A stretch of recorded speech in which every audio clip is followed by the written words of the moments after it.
Jean-Luc, le magnate de l'immobilier, atterrit à Accra dans son jet privé. Des années passées à bâtir son empire en Europe l'avaient éloigné de sa terre natale, le Ghana. Il avait tout, la fortune, une épouse magnifique, Élodie, et une réputation en acier. Mais une nostalgie tenace le poussait à revenir. Il voulait surprendre sa mère, Adeline, et lui offrir le luxe qu'il n'avait jamais pu lui donner. Son cœur battait la chamade à l'idée de revoir la modeste maison de son enfance. Dès qu'il fut sorti de l'aéroport, la chaleur moite d'Accra l'enveloppa, un doux rappel de son enfance. Les klaxons incessants et l'agitation des rues étaient une mélodie familière. Il écarta l'offre de son chauffeur de le conduire directement à sa villa nouvellement acquise et insista pour se rendre d'abord chez sa mère. Un bouquet de fleurs tropicales à la main, il imaginait déjà son sourire ébloui. Il n'avait prévenu personne de son arrivée, souhaitant que ce soit une surprise totale. Le quartier de son enfance était resté inchangé, les mêmes couleurs vives sur les murs des maisons, les enfants jouant au football dans la rue poussiéreuse. En s'approchant de la maison d'Adeline, un sentiment étrange l'envahit. Quelque chose n'allait pas. La petite clôture qu'il avait lui-même réparée était brisée, et les fleurs qu'Adeline cultivait avec tant de soin étaient fanées. Une anxiété grandissante serrait sa gorge. En arrivant devant la porte, il la trouva entr'ouverte. Un silence lourd planait, inhabituel pour cette maison toujours pleine de vie. Il entra doucement, appelant sa mère, mais aucune réponse ne vint. La maison était vide, ou du moins, c'était ce qu'il pensait. Un frisson parcourut son échine. Où était-elle? Une boule d'appréhension se forma au creux de son estomac. Il ressortit de la maison, le regard balayant les alentours. C'est alors qu'il la vit. Accrochée à un mur, à l'ombre d'un manguier, sa mère, Adeline, était recroquevillée sur elle-même, une couverture usée pour tout abri. Son visage portait les marques de l'épuisement et de la tristesse. Jean-Luc sentit son monde s'écrouler. Comment était-ce possible? Que s'était-il passé en son absence? Le choc fut si violent que Jean-Luc eut du mal à respirer. Il s'approcha de sa mère, le cœur serré. « Maman, qu'est-ce que tu fais là ?» Sa voix tremblait d'incrédulité et de fureur contenue. Adeline sursauta, les yeux embrumés, et leva un regard hagard vers son fils. Un mélange de honte et de soulagement passa sur son visage ridé.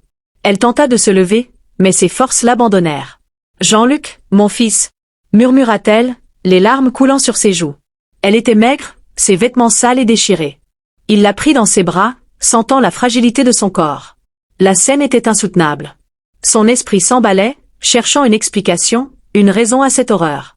Sa mère, celle qu'il avait tout donné, réduite à dormir dehors comme une paria. « Qui t'a fait ça, maman? Dis-moi. » Sa voix était un rugissement. Adeline hésita, son regard fuyant. « C'est Élodie, mon fils. » Le nom de sa femme résonna dans l'air comme un coup de tonnerre. Jean-Luc recula d'un pas, le visage livide. Élodie? Sa femme, l'élégante et raffinée Élodie, celle qu'il aimait et en qui il avait une confiance aveugle? C'était impossible. Il se rappela les conversations téléphoniques sporadiques avec Élodie où elle mentionnait sa mère, toujours de manière évasive. Elle prétendait qu'Adeline était prise en charge, qu'elle vivait dans le confort. Chaque fois, il avait fait confiance aux mots doux de sa femme. La trahison lui tordait les entrailles. Comment avait-il pu être si aveugle? Comment n'avait-il rien vu? La rage monta en lui, une fureur glaciale. Il avait construit sa fortune pour offrir à sa famille une vie meilleure, et pendant ce temps, sa propre femme avait jeté sa mère à la rue. Le visage d'Élodie, d'ordinaire si séduisant, prit une teinte monstrueuse dans son esprit. Il jura de lui faire payer cette ignominie. Son retour, censé être une fête, se transformait en quête de vengeance. Jean-Luc emmena sa mère à l'hôtel le plus luxueux d'Accra, insistant pour qu'elle reçoive les meilleurs soins. Pendant qu'Adeline se reposait, il appelait frénétiquement Élodie, mais elle ne répondait pas.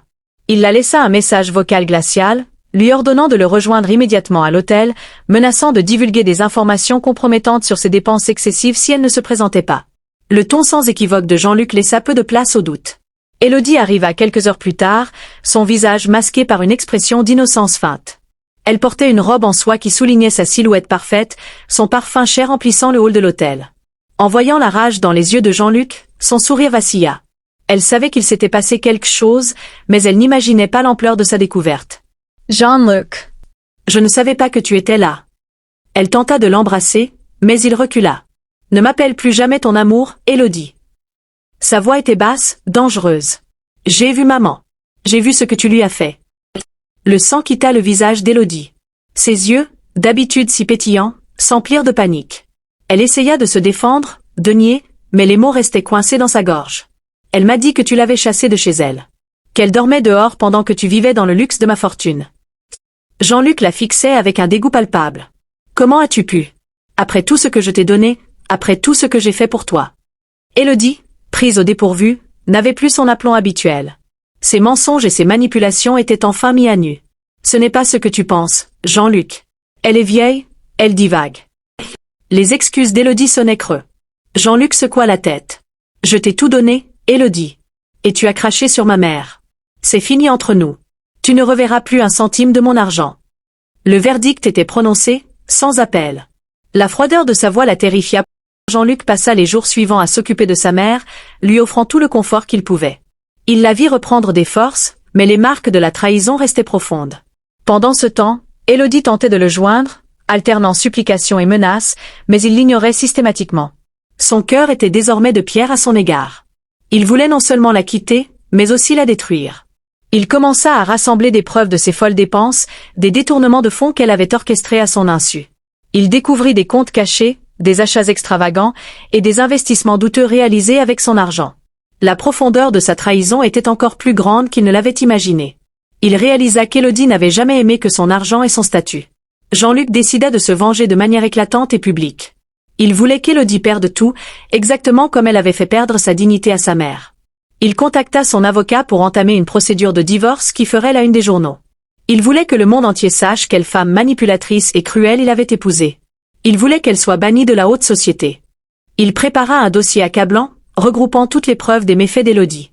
Il comptait révéler au grand jour ses liaisons secrètes, ses stratagèmes pour extorquer de l'argent et sa cruauté envers Adeline. Il voulait que le monde voie le vrai visage de la femme qu'il avait tant aimée. La vengeance était un plat qui se mangeait froid, et Jean-Luc comptait bien le servir glacé. Pendant ce temps, Élodie, voyant ses efforts pour le joindre rester vains, commençait à paniquer. Elle sentait le sol se dérober sous ses pieds. Son monde de luxe et d'opulence était sur le point de s'effondrer. Elle tenta une dernière approche, se présentant à l'hôtel, mais Jean-Luc refusa de la voir. Il était temps de passer à l'étape suivante de son plan. Alors que Jean-Luc était plongé dans la préparation de sa vengeance, Adeline, sa mère, commençait à se rétablir. Mais un poids l'accablait. Un secret qu'elle gardait depuis des années, un secret qui liait Élodie à la famille de manière bien plus complexe que Jean-Luc ne pouvait l'imaginer. Elle savait qu'il était temps de le révéler, même si cela devait briser le cœur de son fils. Un après-midi, alors qu'ils étaient assis sur la terrasse de l'hôtel, Adeline prit la main de Jean-Luc. « Mon fils, il y a quelque chose que je dois te dire. Quelque chose que j'aurais dû te dire il y a longtemps. » Sa voix était faible, mais son regard était déterminé. Il sentait qu'un nouveau chapitre, encore plus sombre, était sur le point de s'ouvrir. « Élodie, elle n'est pas seulement ta femme, Jean-Luc. » Adeline fit une pause, ses yeux s'emplissant de larmes. « Elle, ta demi-sœur. » Le monde de Jean-Luc s'arrêta. Il ne pouvait pas croire ce qu'il venait d'entendre. Sa demi-sœur? C'était une blague macabre, un cauchemar dont il voulait se réveiller. Son sang se glaça dans ses veines. Adeline expliqua qu'Élodie était la fille de son défunt mari, le père de Jean-Luc, né d'une liaison antérieure qu'il avait eue avant leur mariage. Son père avait toujours refusé de reconnaître Élodie. À la mort de son mari, Adeline, par compassion et un profond sens de la moralité, avait secrètement pris en charge la petite Élodie, sans jamais le révéler à Jean-Luc. Elle avait gardé ce secret pendant des décennies, espérant protéger son fils d'une vérité douloureuse. Elle avait veillé à ce qu'Élodie soit élevée dans une famille proche, sans jamais révéler les liens du sang. Mais le destin, ou peut-être une force plus sombre, avait fait en sorte que Jean-Luc et Élodie se rencontrent et tombent amoureux, sans connaître leur lien de parenté. Adeline avait essayé de les éloigner, subtilement, mais elle n'y était pas parvenue. La révélation de ce secret jetait une lumière crue sur les actions d'Élodie, non pas pour les excuser, mais pour expliquer une jalousie et une amertume profonde qui l'habitaient depuis toujours. La révélation d'Adeline frappa Jean-Luc comme un coup de poignard. Sa demi-sœur. L'amour de sa vie était en réalité sa parente de sang. L'horreur de la situation le submergea. Il repensa à leur mariage, à leur nuit, à tous ces moments où il s'était juré amour éternel. Le dégoût le saisit. C'était une abomination, une trahison encore plus grande que celle qu'il avait imaginée. La relation incestueuse le fit frissonner de la tête aux pieds. Adeline expliqua qu'Élodie, bien qu'élevée dans une autre famille, avait toujours su la vérité sur sa filiation. Elle avait été abandonnée par son père, ignorée par sa belle-mère, Adeline, et avait grandi avec le sentiment d'être une étrangère, une seconde option. La jalousie envers Jean-Luc, l'enfant légitime et choyé, avait couvé en elle pendant des années, se transformant en un ressentiment virulent. Elle était pleine de colère. Élodie avait délibérément cherché à se rapprocher de Jean-Luc, non par amour, mais par un désir ardent de vengeance et de reconnaissance. Elle voulait s'approprier ce qui, selon elle, lui avait été refusée, le nom, la fortune, l'attention. L'éviction d'Adeline de sa maison n'était pas seulement un acte de cruauté, mais aussi un symbole, une manière de prendre sa place, de s'approprier le passé et de s'affirmer. Elle voulait tout détruire. Jean-Luc réalisa que la haine d'Élodie n'était pas seulement dirigée contre sa mère, mais aussi contre lui, contre tout ce qu'il représentait.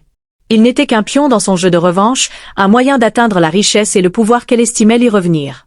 L'amour qu'il lui avait porté était une façade, un instrument de sa manipulation.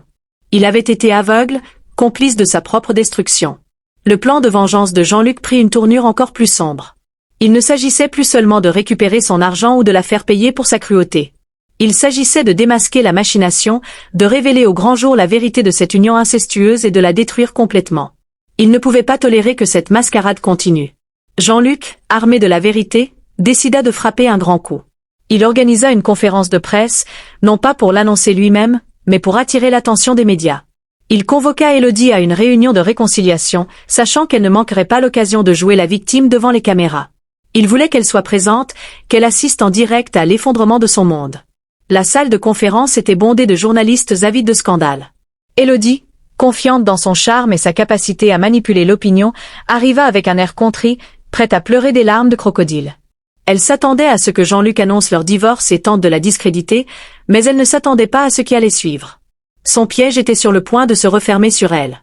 Jean-Luc prit la parole, le visage impassible. Il commença par décrire les épreuves qu'avait traversées sa mère, la façon dont elle avait été jetée à la rue. Les journalistes, choqués, prenaient des notes frénétiquement. Élodie commençait à paniquer, ses tentatives d'interruption étant ignorées. Elle sentait le danger grandir, la situation lui échappant. Puis, Jean-Luc révéla la vérité. D'une voix claire et mesurée, il expliqua la filiation d'Élodie, le fait qu'elle était sa demi-sœur. Le silence dans la salle était assourdissant, suivi d'un brouhaha généralisé. Les flashs des appareils photo crépitaient, les micros se tendaient. Les visages des journalistes étaient des masques de stupeur et d'incrédulité. Le scandale était inimaginable. Le masque d'innocence tomba, révélant la panique et la honte. Les caméras se braquèrent sur elle, capturant chaque once de sa détresse. Son plan machiavélique était exposé au grand jour, et la réaction du public serait impitoyable. Jean-Luc avait réussi son coup, sa vengeance était complète et dévastatrice. L'onde de choc de la révélation se propagea comme une traînée de poudre. Le monde entier était abasourdi par ce scandale d'inceste et de trahison. Élodie, autrefois adulée et enviée, devint l'objet d'un déchaînement médiatique sans précédent. Son nom était synonyme de manipulation et de cruauté. Les marques de luxe la désertèrent, ses amis se détournèrent d'elle. Sa réputation était en ruine. Ses comptes bancaires furent gelés, ses biens saisis dans le cadre de la procédure de divorce. Élodie se retrouva du jour au lendemain sans le sou, sans soutien, sans personne vers qui se tourner. La femme qui avait tant joui du luxe et du pouvoir était désormais déchue, confrontée à la pauvreté et à l'isolement. C'était un retour de bâton cruel, mais juste, pensait Jean-Luc. Elle tenta de se défendre, d'accuser Adeline de mensonge, de manipulation. Mais les preuves rassemblées par Jean-Luc, combinées aux témoignages poignants d'Adeline, étaient irréfutables. La vérité était établie, gravée dans le marbre de l'opinion publique. Élodie n'avait aucune échappatoire, aucune porte de sortie. Son monde était bel et bien anéanti. La haute société, qui l'avait autrefois accueillie à bras ouverts, la rejeta avec dégoût.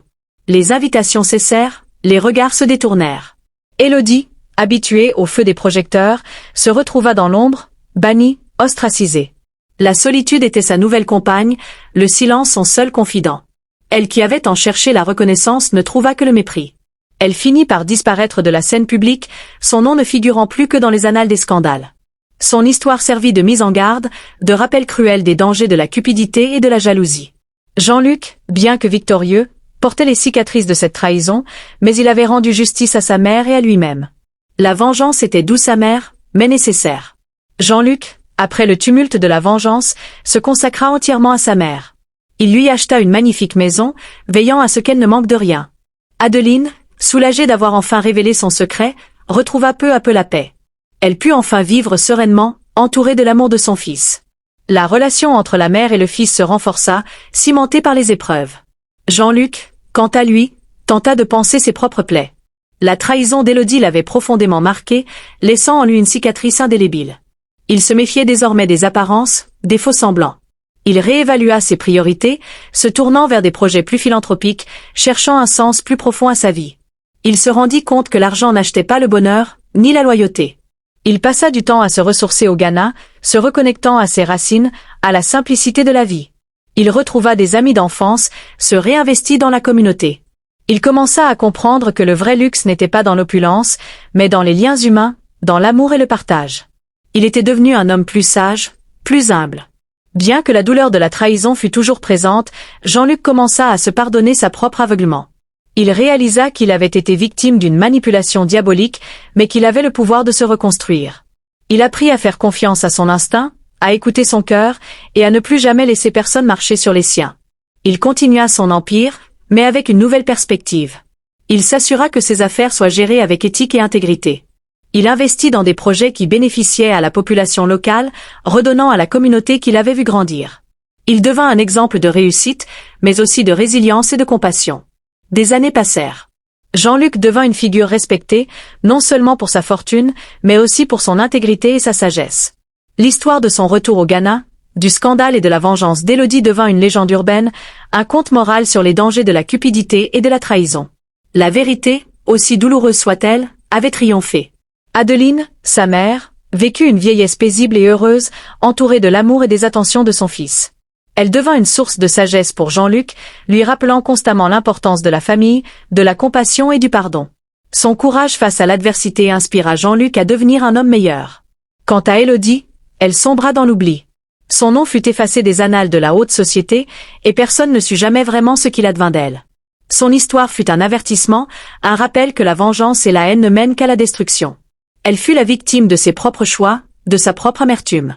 Jean-Luc, bien que marqué, trouva le bonheur. Il apprit à aimer à nouveau, cette fois-ci avec prudence et discernement. Il se maria avec une femme au cœur pur, qu'il aimait pour ce qu'il était, et non pour sa fortune.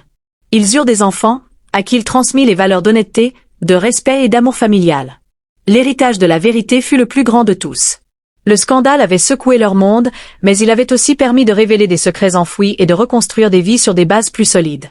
Jean-Luc, l'enfant prodige devenu milliardaire, avait finalement trouvé la véritable richesse, l'amour inconditionnel de sa famille et la paix intérieure.